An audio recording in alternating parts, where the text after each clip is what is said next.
going on, guys? This is Chef with Quest for Game.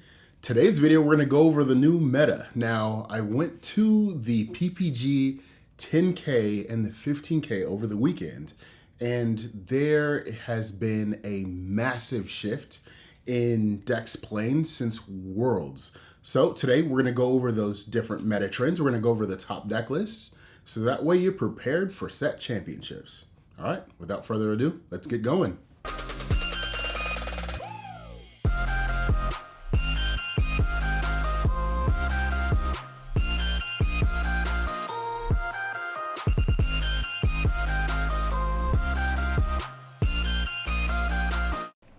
All right, so starting off with our top first place deck list was the red blue.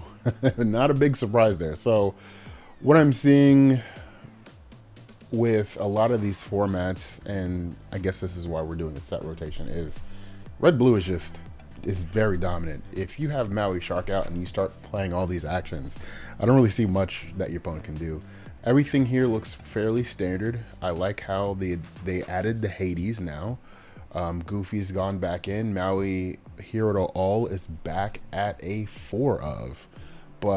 And Merlin's Carpet Bag being the newest addition as well. Very good. I've played this deck. It feels good to play. It's kind of a, your opponent has to figure out how to stop it because it is very difficult, but it is one of the most consistent and one of the best decks in the format. And this is what the format is unfortunately molding itself to. So let's see what the other deck was. All right, so Amber Steel. This was one of the most represented decks. It was Amber Steel, Red Blue while I was there. If you weren't going against that, you were going against Amethyst Steel.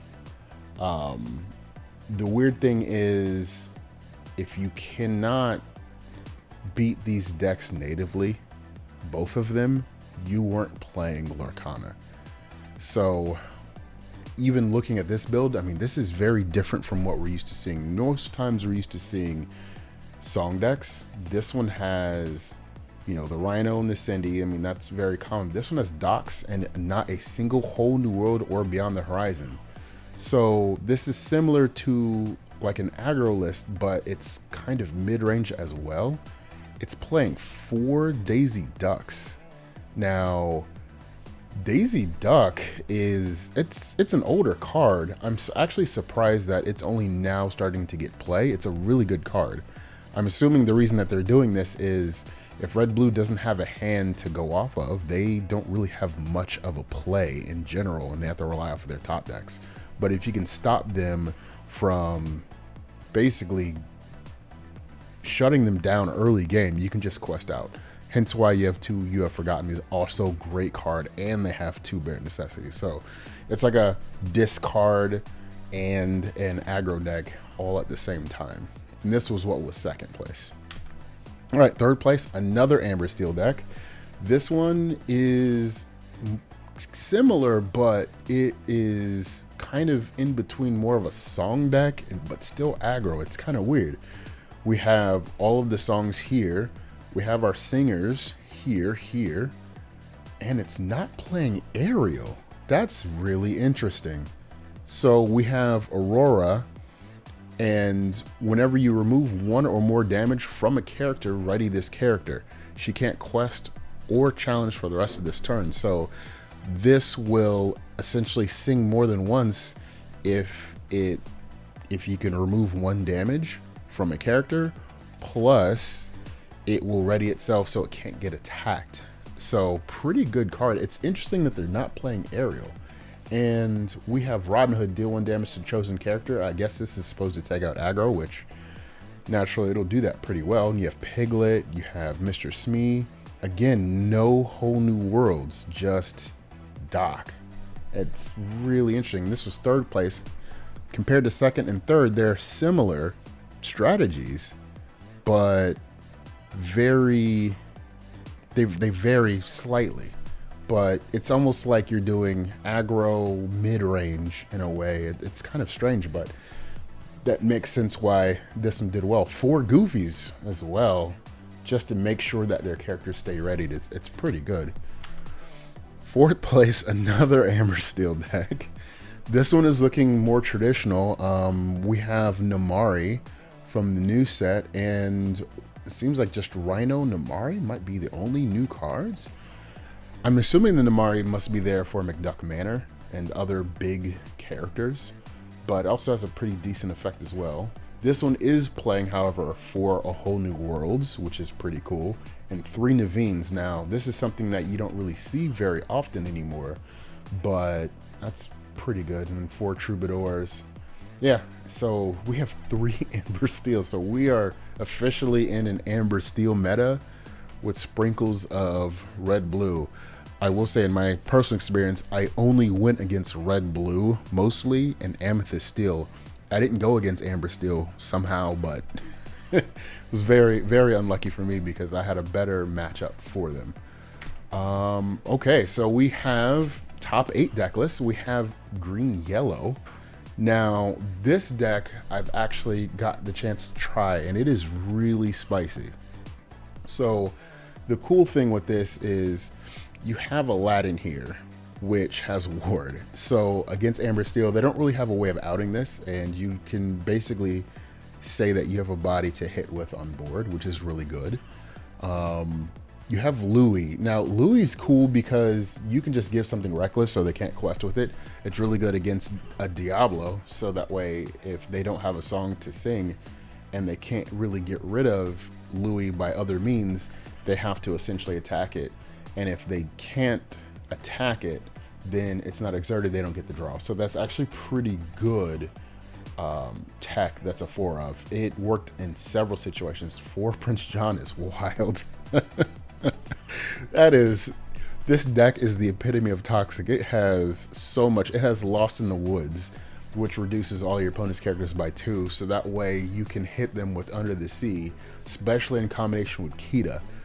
You can just lower their whole board and then send it to the bottom of their deck. It really doesn't matter how big their characters are. It will essentially, in combination with the right cards, you can send a Maui Shark with Under the Sea. But this deck can draw a lot of cards. You go turn 3 Prince John, turn 4 You Have Forgotten Me. That's 2 cards right there while your opponent lost 2. So that's a pretty big swing in card advantage. But for the most part, this deck, I can see why it's doing good because it is a direct counter to red-blue. And it does well against Amber Steel because there's so much warding here. And then Lady Tremaine, for the first time seeing play on the big stage from set 1, that is incredible. If you don't know what this card does, all it does is it returns an action from your discard to your hand. Really simple, really good. Yeah, trying this deck, it was really good. It was consistent, but very, very good job. All right, another green yellow. This deck, of course, is Chernadog. It got a lot of support in the last few sets, so I can see why this deck was kind of popular. I saw quite a few people playing it. In fact, my friend Jarek One Soul, who's also on this channel, ends up playing this deck as well. So it's pretty good against red blue. However, against Amber Steel, it kind of falls short because if they can just nuke everything they have on the board, it doesn't really have that much of a chance. But pretty good. It got top 8, so they must have had some really good matchups. All right, we have purple green, the Diablo deck. Now, again, I'm seeing a really big trend here. Lots of discard and lots of things that manipulate the hand and have some mid-range to aggro elements.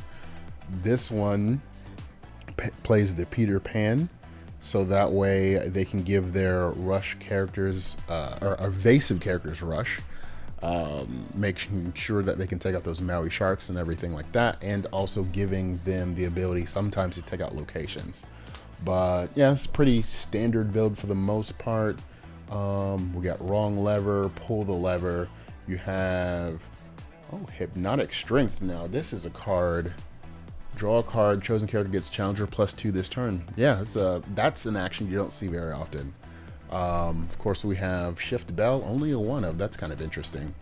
Iago because it's just massive, Chippendale to just the chip to bounce it back and forth and hopefully discard your opponent. But yeah, pretty good. All right, going on to the next one, another Amber Steel deck. Find and Flatten 'em. Now, I tried this over the weekend. It did not work very well because although it slows them down for a turn, they will just essentially get them back with Tamatoa and Merlin's Carpetbag. So this card, unfortunately, has not been working out pretty good. I like how they included Be Our Guest to recover their characters once they're blown up. But looking at this list, this is also a pretty good mid-range. I went 3 aerials. That is wild. That makes a lot of sense, though, if they're going against other Amber Steel decks, like the ones we saw before. They're essentially trying to make sure they always have a clear field, so that's why they went heavy on aerial and went 4 Zeuses, too. They're just making sure it's like, I'm going to have characters, and you are not. All right, let's take a look at the next one. Another purple-green. Looks similar to the last list. All right, let's move on to the next one. And Amber Steel. Now, this one, I think one of my team members went against this one. Vinny is such a good card because on turn 6, let's say you're going against red-purple, you summon Vinny when you have a full board and you have game on board, and they lose because they can't B-prep you. They can't wipe your board because if they do, they lose. So Vinny is like one of the best insurance policies for your board in the game right now. I would definitely say this might be something to include in a deck that you know you're going to go against a lot of control decks. So if your locals are filled with red purples and just red, Vinny's probably your best choice. But no, this one actually includes Lilo. Pretty good for recovery. Another deck with Doc and absolutely no Whole New Worlds. That is interesting. Or Beyond the Horizon. We haven't seen a Beyond the Horizon in any of these top decks, so that is definitely something to look at. All right, and then we have Emerald Steel. This is the first one that we've come into in quite some time. Now, this one is very, very unique.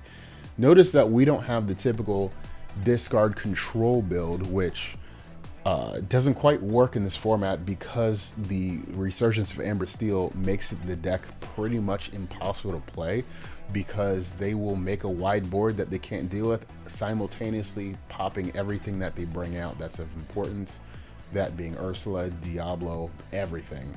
So this deck is more of a mid-range. Just notice that every one of these decks, most of them are mid-range in some way, shape, or form. We have typical first few turns, and then it goes into Chief Bogo to control aggro, Beast, Helga Sinclair, Pete, and Tinkerbell, and Clarabelle. I like how they have the addition of Return of Hercules, which will allow each player to summon something from their hand for free, which can be really good because in this format, remember, everything else is playing more smaller characters and at best like medium range characters. These are some of the biggest characters we've seen in the meta so far. But it even has Prince Philip, which is evasive, shift 6, quest for 3. When you play this character, banish all opposing damaged characters. So if you can ping your opponent with a lot of damaged characters with Tinkerbell and then play Return of Hercules, now you can wipe their entire board. So it's almost like a B-prep. Actually, it is basically a B-prep like combo, which is pretty good. This looks really good. Definitely going to try that out in the next few weeks. All right, and then lastly, we have Amethyst Steel. Now, Amethyst Steel was played a lot. I will say I went against more Amethyst Steel than any other deck. It was mostly Amethyst Steel and Red Blue. Those were the only decks I played against with respect for one other red purple that I played, but everything else with those two color combinations. This is very, very standard build that we saw pretty much everywhere for the past, I want to say, month. Has the brooms, has the yin sids, just very standard. Essentially, this to me is like the Bucky meta. It's not necessarily that this deck is so oppressive, but it's more of the fact that this is the barrier to entry. If you can't beat this deck consistently, then your deck will not do well at a tournament. If you can beat this deck, and then you could beat the other two in a semi-decent win rate, then you're good to go forward. But think of this as like the tester to know if your deck's good enough to go forward. But those are the top decks. If you liked any of these decks, or if you have any other suggestions for what you think might be good in the meta, drop a comment down below. And tomorrow I'll be going over how to analyze these decks, how to look at them, and how to essentially pick the right deck for your set champs, because they are coming up soon. So as we know, last set champ, we actually got quite a few people in the comments that took certain decks from this channel and actually won their set champs. So hopefully I can help you guys do the same thing. So make sure you are subscribed to the channel to catch the video tomorrow where we go over all of that information. But thanks for stopping by and have a great day.